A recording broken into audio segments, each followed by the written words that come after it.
Show me your heart. I know that it's beating. Tell me that you love me too. So I know your heart is true. 'Cause I need some proof of love. 'Cause I need some proof of love. 'Cause I need some proof of love. Hello, everybody, and welcome to another edition of Proof of Love. A few weeks ago, we had a show about erectile dysfunction. It's an issue that affects a lot of people around the world, and people don't really talk about it because it is, obviously a little bit funny. So this time we're going to take that a step further, and we're going to talk about circumcision, which may actually affect erectile dysfunction. We're going to find out. Now, before we get started, I just want to say that our discussion of this, while I realize it can be considered a religious practice, we're not trying to offend anybody of that religion. If it ends up offending them, we're sorry. It's not a religious thing, even though I guess for some people it would be considered that.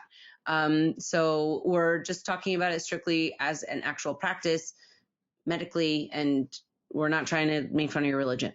So I'm joined once again by my two beautiful co-hosts that are also going to be sharing the show on their podcast, which I've been on both of them, lucky for me. Lauren will be joining us on another one of these shows, but let's start with ladies first. We've got Dr. Tiff. She's got her show called The Climax with Dr. Tiff. It's a new one, so if you like what she's talking about, check that out. Tiff, you want to say hello to everybody? Hello, everyone. Glad to be here. Very nice. I like your beautiful blue color. I have a new background I'm going to try out. It's also blue, but not that pretty. It looks great. Cool. And then we've also got Ben, Tantra Punk. He is making people make love through tantric practices, and he's been on the show quite a few times now. He's got the Tantra Punk show. So, hey Ben, how's it going today? It is going great. As you can see, I'm in my winter attire. I would call it the California Himalayas. So I'm kind of riding out the storm here in the cold climate and doing the digital nomad tiny house on wheels kind of gig. So bear with me, but yeah, I'm all bundled up, so I'm ready for the gig. Yeah, I didn't know that you were doing that. We were having a few technical issues. We just started this new platform, Welder, and it's great. But we thought that we had some, I don't know, just some challenges around getting together. But now we know. And I don't know, maybe people will also be doing this tiny home thing. I think people want to get a little bit more disconnected. So let's get right down to it. Okay, so the somewhat premise of this, so we did a little bit of research. Number one, we all saw the American Circumcision movie, which is now available on Prime. So we'll be referencing that in the show notes. I saw a movie called Cut. I think Ben got a chance to see it. I don't think Tiffany did.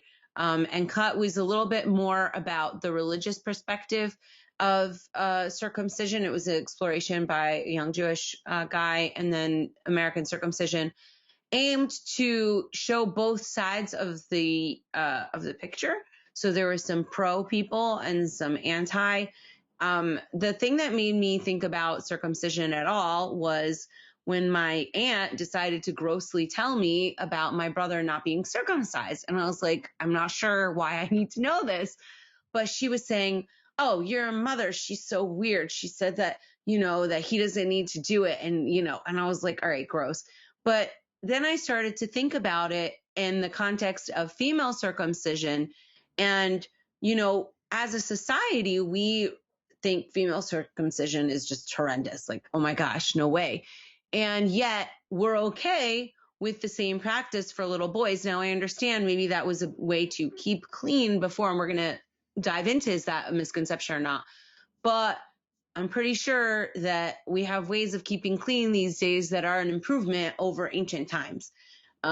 So I'm excited to dive into this. We're not looking to offend anybody. This could be a very sensitive subject because it's sad. I mean, if you think about it, if you're a tiny little baby and you have this happen to you, some people say this is a great violation of bodily autonomy.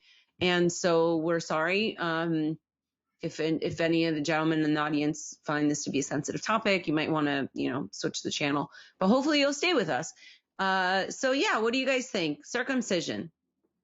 What's the deal? You want to go first? I think the gentleman needs to. I want to hear from the gentleman. Well, I'll say that as always, I respect you, Tatiana. I respect all of us here, and in this process so much, and the audience that you've built. That I try to go as far out of my way as I can to really book up on what we're going to talk about. And so this,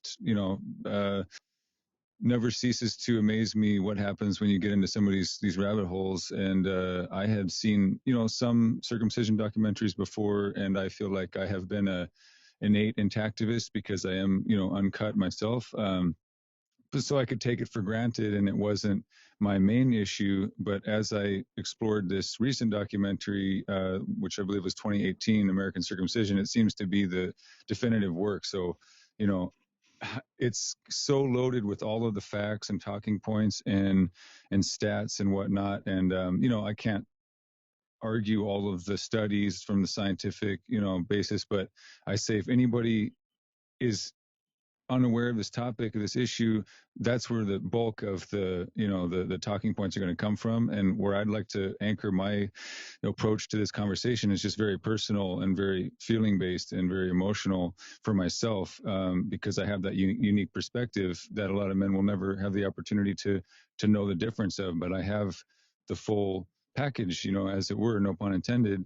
So that's my orientation. And rather than kind of like debate the religious aspects or the medical aspects, I just like to tell my story and thank my mother and, speak on her behalf for what her thinking was. And then also talk about like the benefits that I see from having this, so that my goal would be that this practice is stopped by the progress of human rights activism, altogether. So that would be my intention. I love that you said that, Ben. I think we should just be having the conversations. That's where I'm coming from. As a medical provider, I always encourage informed consent for my patients and just having these conversations, because I really believe that so much of the circumcision in the United States is not religious based. Mm-hmm. There definitely are religious reasons that people still practice this around the world, but the majority, and they go over that in the documentary, but the majority of people, it's more of just a cultural thing that we do. Your grandpa's circumcised, your dad's circumcised, so you're going to circumcise your son. How did we start doing it in the United States in the first place, though? Because I think that it was 50% of the people in the United States are cut. I think that's what it was. So that's a big portion. Why do we start doing that? Like, how did grandpa get that to happen if he's not Jewish? Because we don't have 50% Jewish people in the country. If I remember correctly from the storyline of this, was basically that there was an era in where, like they call it the Victorian era really kind of hijacked the narrative.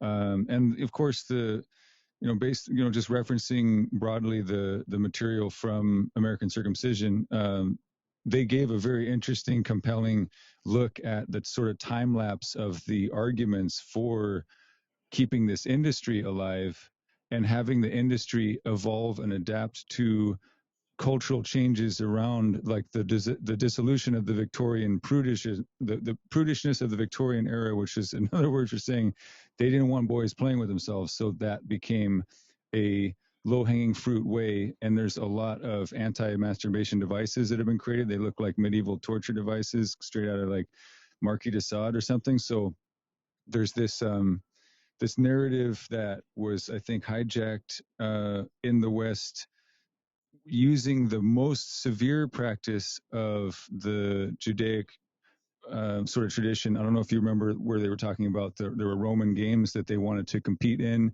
and there was this battle over the aesthetics of how they would look to the public and how they would differentiate themselves. And so there was a maneuver that was made to actually cut far more than was originally cut in the Judaic tradition, which was supposedly just the very tip of the foreskin, and then through some sort of aesthetic warfare, they started to cut it way further back, and then that is what got like that tradition or that practice got grafted into this narrative of limiting. I mean, because it was considered a clinical condition nocturnal emissions, masturbation. There was such a war on that at that time of the Victorian era that sort of carried the industry along in the West until the hypothesis is that around the time of the Summer of Love and the sexual revolution in the 60s, it was no longer like of the zeitgeist, let's say, to demonize self-pleasure and all sexual pleasure. So when that narrative was no longer kind of holding up the practice in the industry, then it became more of like the medical excuse du jour. Like every decade had a different hygiene issue, whether it's cervical cancer or penile cancer or ultimately HIV. And so you just follow the money. You know what I mean? It's like if you look at the Creature from Jekyll Island or the Secret of Oz, whatever. Like once you start going down financial rabbit hole and you see the fuckery of the forces at work,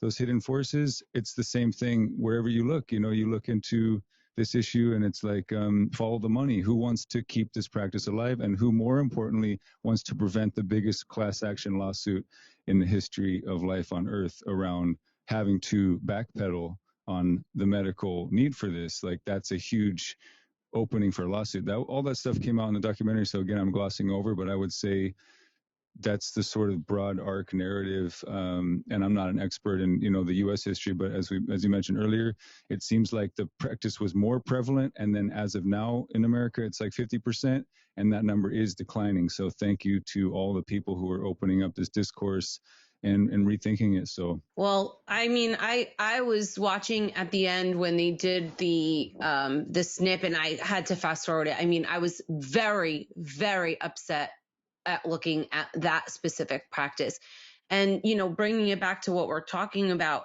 more broadly is erectile dysfunction. Obviously, there's a lot of nerve endings there, and it's psychologically traumatic. Tiffany, you're Dr. Tiff. Do you want to talk a little bit about what's going on down there? And what I also found was weird was that they were saying that they used to do it without any kind of anesthesia because, the baby can't even feel it. And then it's like you can't feel a part of their skin being chopped off. Like, since when? So maybe you could speak to that a little bit. Yeah. So there are tens of thousands, if not hundreds of thousands, of nerve endings in the erectile tissue, especially in the foreskin. And if you're removing pieces of that, obviously you're removing those nerve endings. So there's that, right? So you're going to be removing nerve endings. But then also on top of that, how the foreskin actually protects and covers the glands of the penis.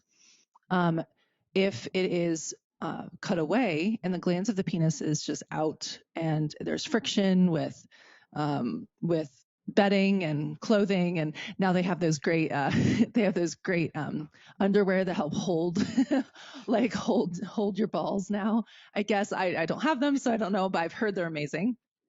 But it depends. I mean, so it's going to create, your body has an adaptive response. So if there's more friction in any part of your skin, just like a callus, your body, it's called keratinization. Your body lays down extra tissue and dulls those nerves so that it's not as sensitive. So yes, there is going to be an effect on the sensitivity of that tissue. So if we're talking about erectile dysfunction and how it's connected with circumcision, then that is going to affect the ability of the nerves to send the signal to then activate the parasympathetics, which we talked about in past episodes. So the parasympathetics to release the hormones and the dopamine and oxytocin needed for an erection as well.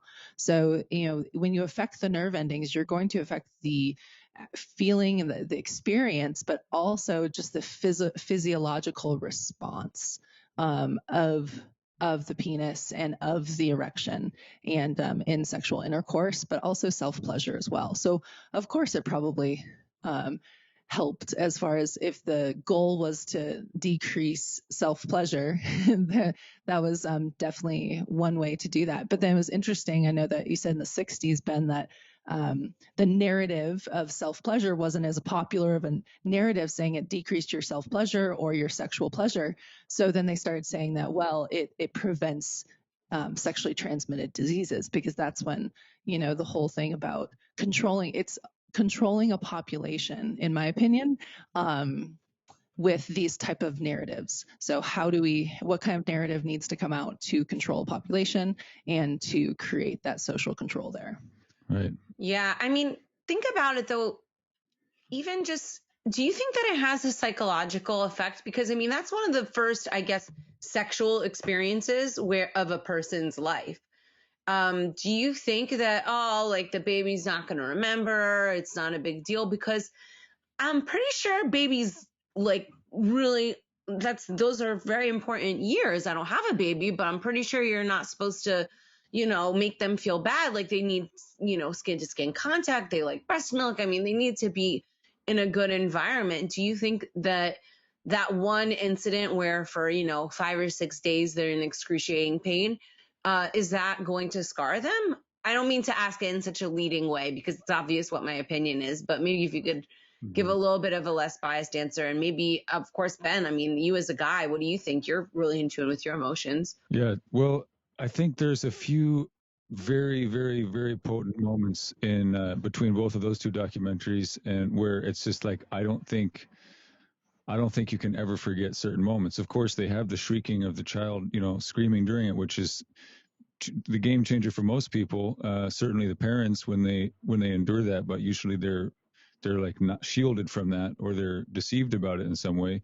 But one of the I mean, I understand trauma very deeply in my work with tantric healing and whatnot. So, and I'm always trying to convince the world that these deep early imprints really hardwire you in such a way that you will never really like here's the best example, I think, from a tantric healer who says, if you were traumatized, by anything as a child, your entire astral body, woo-woo, but the energy body and the physical body, they're basically trying to hold this beach ball underwater, if you've ever tried to do that. And that is what your entire personality is, of defending. You're always in this aroused state of hypervigilance. Your amygdala is kind of going crazy, and you become, phobic. You're susceptible to all kinds of neuroses, but it's because so much energy is just going into creating this like trauma cyst to kind of quarantine the madness of the wrongness of a traumatic event, and you can't really. Your whole system will not let you re-experience it, go deep into it, even let that beach ball come to the surface until, okay, you've got a job, maybe even your kids are off to college. Like, it's too much. It'll destroy you if it comes out at the wrong time, and it can debilitate you and ruin your life. So a lot of people in their 30s come to Tantra and find like, whoa, we can do this, like massaging any part of the body with this intention of healing can actually bring out these traumatic energy blockages, and they do come out with the force of like a beach ball underwater. And then you can look at it, deal with it, process it, call your lawyer and deal with whoever possibly you can see was doing the trauma. And they were talking about how, there's men who don't remember it cognitively, but have horrible recurring nightmares about being strapped down and horrible things happening, so it's not just fragments. It's not just like, oh, there's a little file that's corrupted on your hard drive. It's like, no, your hard drive is deeply corrupted with deep, deep grooves, and everything that you build on top of that is going to be messed up because of it. So I can't emphasize enough how much more care we need to be taking to protect children during their stages of early development of the wiring, because that's when you're really welding these powerful pathways, and everything builds on top of that. And one of the things that was mentioned in American Circumcision was the fact that the nurse was, unintentionally stimulating the penis to where it had its first shared erection, and then immediately it's attacked. So you have not only the wiring of what happens, what happens when you receive an erection? Oh, you go experience extreme violence. And how does that not cascade into war and patriarchy and every other form? I mean, if you look at the wars being fought on Earth, and you could, look underneath the armor of these soldiers, and you see the people. I think it's fair to say that people fighting wars on Earth, for the most part, are men who are not intact. And I think that is something that they didn't go into much. I think they left it sort of implied that this, like, well, if you were deeply wounded in that way, you're never going to be a kind of, well, I shouldn't say never. I say you have more angst towards the world in general, and you may have subconscious angst towards your mother. You may have misogyny sort of like hardwired in from this original experience. And I think yeah, there's a lot to unpack there, but I think just last remark on this topic is that do not underestimate the long-term effects of childhood trauma and organize society accordingly. Yeah, I mean, when does trauma, what is the age at which trauma is a big deal? I think that it was talked about a little bit that even in the movie, that even in the early 1900s, they were doing open heart surgery and abdominal surgery on babies without anesthesia. So it's because there wasn't any verbal cues of I'm in pain. And then the nervous system, what it has to do in that point, it has to dissociate.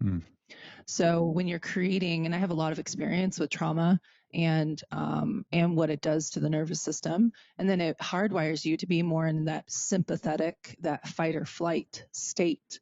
And when you're in that state, then your immune system goes down, your libido goes down, your hormone production goes down, your fertility.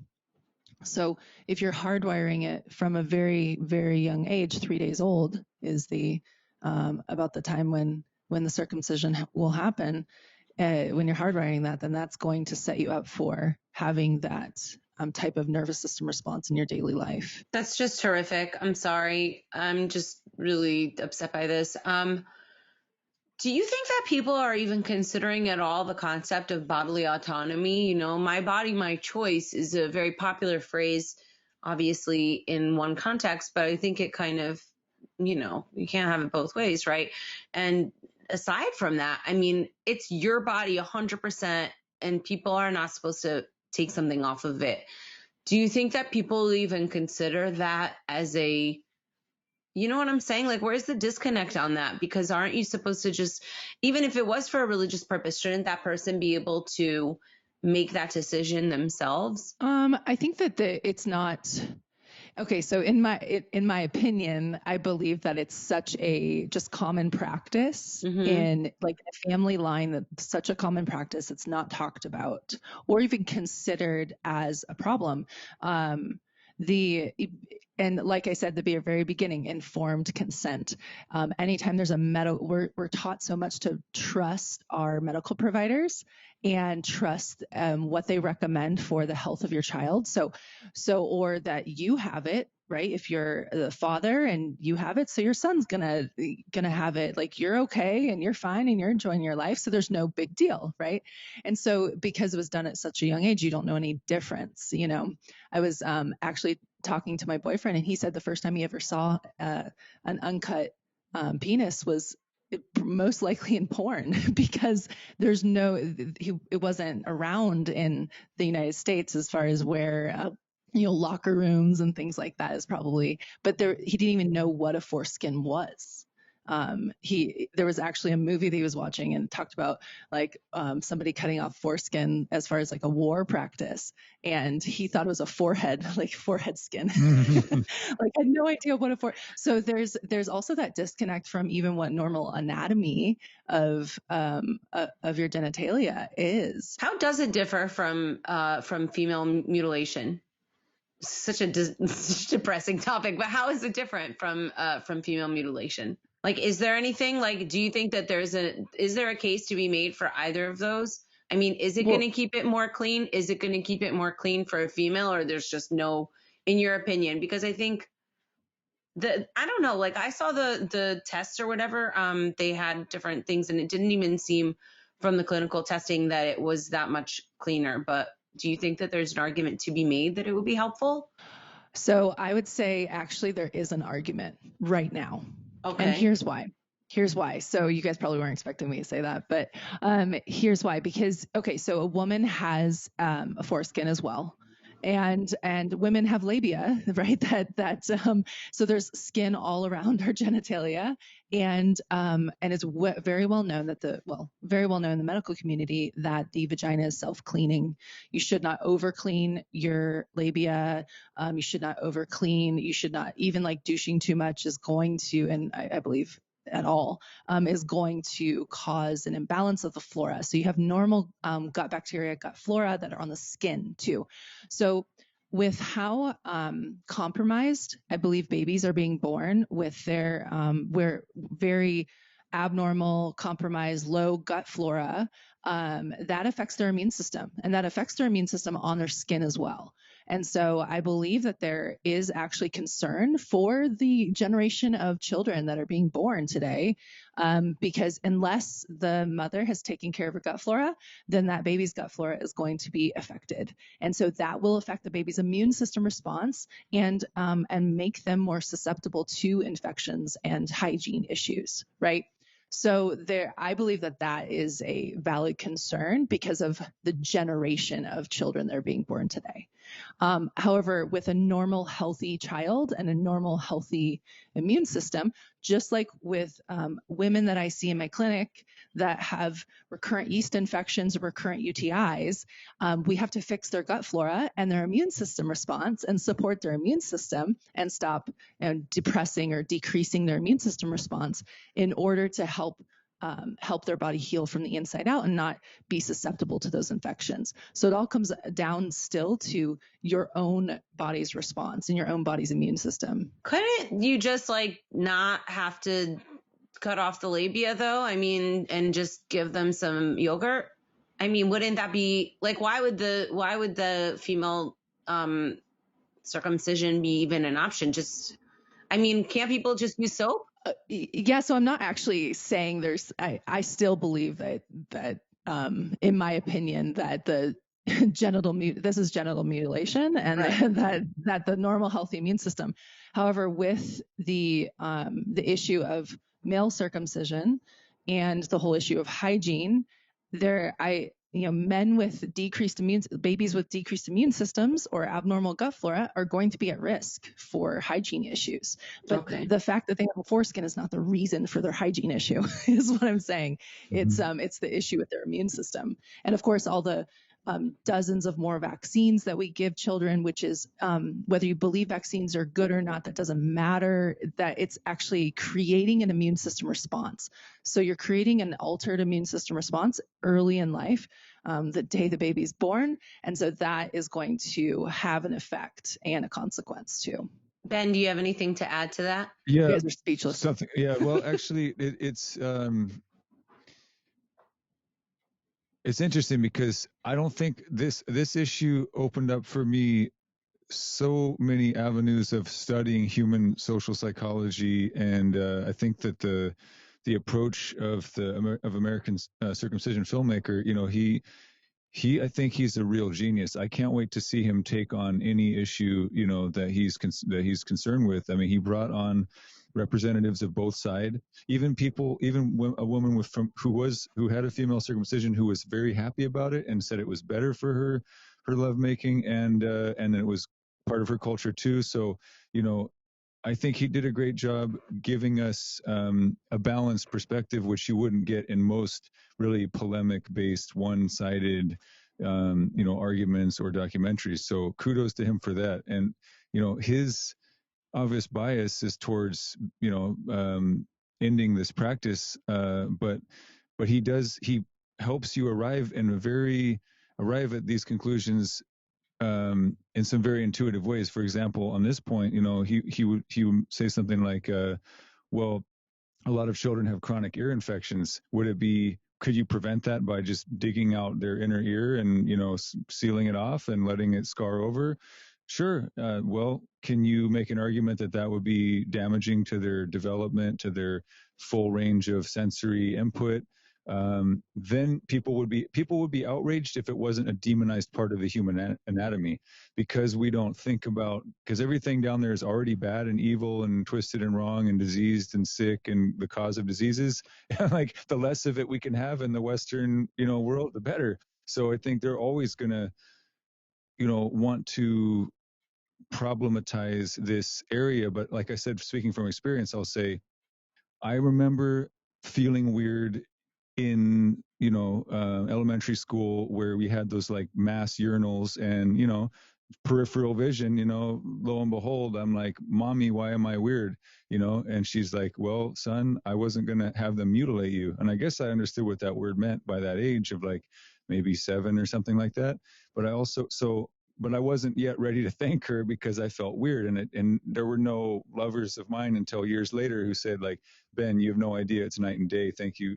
Thank your mother for me because I'm having a great time. And, that's a whole nother thing I hope we get into on the proof of love is like, more importantly, let's talk about the sales pitch for the pleasure aspect for both everybody, of keeping it tax. So we can really like twist people up with all of these gory details, but we could also focus on the positive stuff. So I hope we'll get there, but I'll kind of hopefully segue a bit to that from my perspective, which is that. So I remember I had a UTI around maybe 7, 8 years old. And I was just this crying child holding my crotch, probably had to get taken home from school. And I remember my mom taking me to a clinic. And that was the first conversation that we had in a clinical setting about the hygiene that I would need to do for the rest of my life.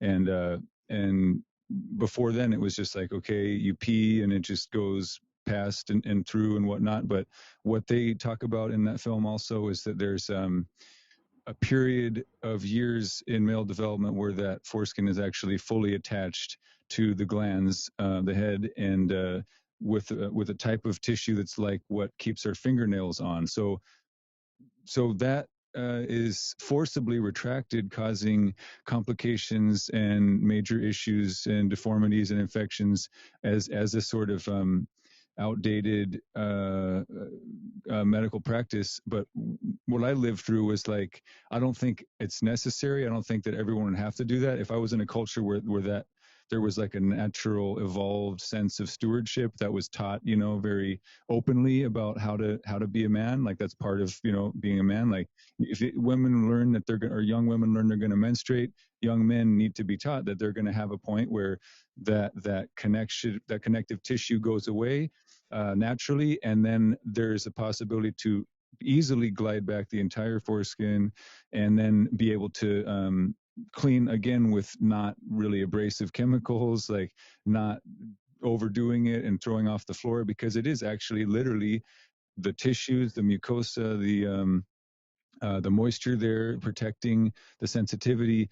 It is basically an external sort of labia and clit for a man. So like, hey, I even will I will do what a woman does, and I will use a bit of toilet paper to kind of tap dry, just so I don't have like little droplets, because when I roll back over, I don't want there to be urine in my foreskin. So now, like, that was the thing. It's just like, okay, I don't have to roll it back 100% to urinate. I will like expose the tip so that there's not like backflow there. But I just feel like I also learned from feminists to pee sitting down so I don't splatter piss all over the toilet seat, myself, and the walls. And so, PSA to men who want to be, allies to feminist women, like, just sit down and pee. That way you won't leave the toilet seat up ever, because it'll always be down. And you won't be trying to like aim into the middle of the toilet seat, which you'll fail every time, and you'll pee and make the toilet seat sticky for you and everybody else. So I learned, sit down, men, and if you have foreskin, you can roll it back ever so slightly, urinate so that you don't get any backflow in there, and I'll just tap dry it off, or shaking it off doesn't necessarily do that. So I am a little bit meticulous in my cock spot treatment, that I do for myself. But I got to put a lot of mileage on this thing. This is my bread and butter. So come on, it's a little bit of extra care. But all that, silly stuff out of the way. Yes, I crossed that bridge, and I did later thank my mom because of the great reviews I've gotten. And I will tell you, if it's not TMI, my sales pitch for foreskin now, the way I rebrand it, it's not the this like really murky kind of pseudo anti-Semitic thing where some people got in trouble with the Foreskin Man comic that was mentioned. There was this, artist who made potentially, anti-Semitic art to try to go. And I don't want to enter that arena of the religious wars and stuff. I'd rather say it works great. It works better. I get great reviews. I thank my mom. I ask people not to do it anymore. And here's the real like value proposition for it. And it is this term, a practice vagina. So you talk about every man I've been with is an insensitive prick. Oh, did I just hear you say insensitive prick? Oh, I wonder if that could mean something a little bit deeper. We unfortunately have lost Ben's feed, but we're very grateful to Ben Tantra Punk. Please check out his podcast available online. The Climax with Dr. Tiff, which you may be listening to this on that show because we're sharing this podcast around. Tiff, what's the website for that? It's going to be drtiffgraham.com. So it's like drtiffgraham.com is my website. And then you'll see the link for the podcast in there. Excellent. Yes, and absolutely recommend Dr. Tiff. She's been working with me on my wellness. I've been very pleased with the results.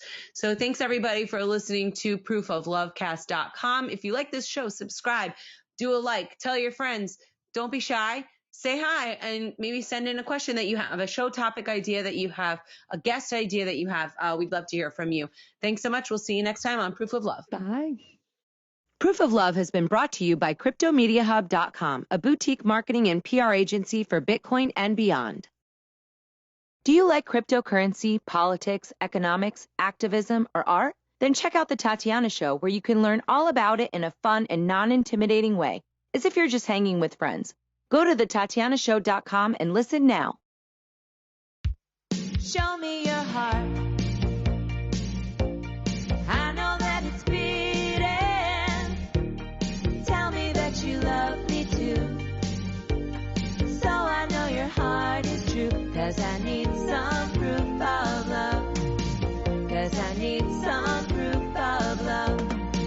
'Cause I need some proof of love. Thank you for listening to Proof of Love. Please follow us on Twitter, Facebook, and Instagram at Proof of Lovecast. More episodes can be found at proofoflovecast.com. And make sure you leave a review on iTunes and tell your friends. You are listening to Proof of Love with Tatiana Moroz, Dr. Stephanie Murphy, and Lauren Kasovitz. This show may contain adult content, language, and humor and is intended for mature audiences. If that's not you, please stop listening. Nothing you hear on Proof of Love is intended as financial advice, legal advice, therapy, or really anything other than entertainment. Please take everything that you hear with a grain of salt. Oh, and if you're hearing us on an affiliate network, the ideas and views expressed on this show are not necessarily those of the network that you're listening on, or of any of the sponsors or affiliate products that you may hear about on the show.